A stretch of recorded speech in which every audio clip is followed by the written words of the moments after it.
Syria নিয়ন্ত্রিত Golan মালভূমির ভূখণ্ড দখল করেছে ইসরায়েল, যা সিরিয়ার প্রেসিডেন্ট বাশার আল আসাদের পতনের পর ঘটল। সিরিয়ার প্রেসিডেন্ট বাশার আল আসাদের পতনের পর ইসরায়েল তা দখলে নিল বলে বিবিসি ও আল জাজিরার প্রতিবেদনে বলা হয়েছে।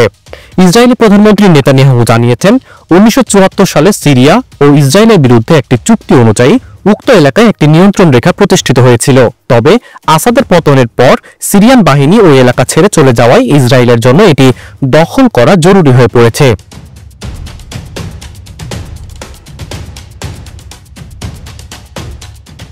এদিকে ইসরায়েলি বাহিনী গোলান মালভূমির আশেপাশের বিভিন্ন সিরিয়ান গ্রামে জরুরি সতর্কতা জারি করেছে, স্থানীয়দের ঘরে থাকার নির্দেশ দিয়েছে।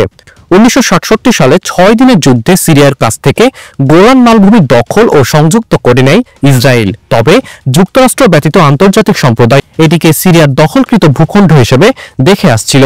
পরে 1974 সালে বাফার জোন প্রতিষ্ঠিত হয়, যা ইসরায়েল অধিকৃত ও সিরিয়ার অঞ্চলের মধ্যে বিভাজন তৈরি করে।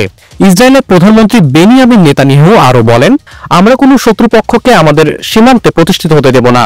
পরে ইসরায়েল অধিকৃত গোলান মালভূমির কৃষি এলাকাগুলো পোস্ট মিলিটারি জোন হিসেবে ঘোষণা করা হয়।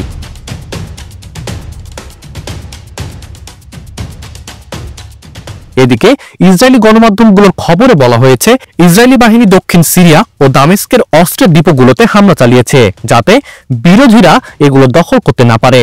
নাম প্রকাশ না করার সত্ত্বে ইসরায়েলি নিরাপত্তা কর্মকর্তা রাষ্ট্রায়ত্ত সম্প্রচার মাধ্যমকে কেএনএন-কে বলেন, দক্ষিণ সিরিয়া ও দামেস্কের বিমানবন্দর এলাকার অস্ত্র ডিপোগুলোতে সশস্ত্র গোষ্ঠী ও স্থানীয় বিরোধী দলগুলো দখল করতে পারে, এমন আশঙ্কায় আমরা সেগুলোতে হামলা করছি।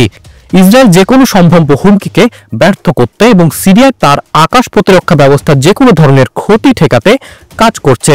হিজবুল্লাহ ও ইরান সমর্থিত বিভিন্ন সশস্ত্র গোষ্ঠীকে উন্নত অস্ত্রের সম্ভাব্য সরবরাহের বিষয়ে উদ্বেগের কথা উল্লেখ করে ইসরায়েল প্রায় সিরিয়ার বিভিন্ন সামরিক স্থাপনাগুলোতে হামলা চালিয়ে আসছিল। মুন্নার আঞ্জুম রিফাত, বিডি আর্কাইভ।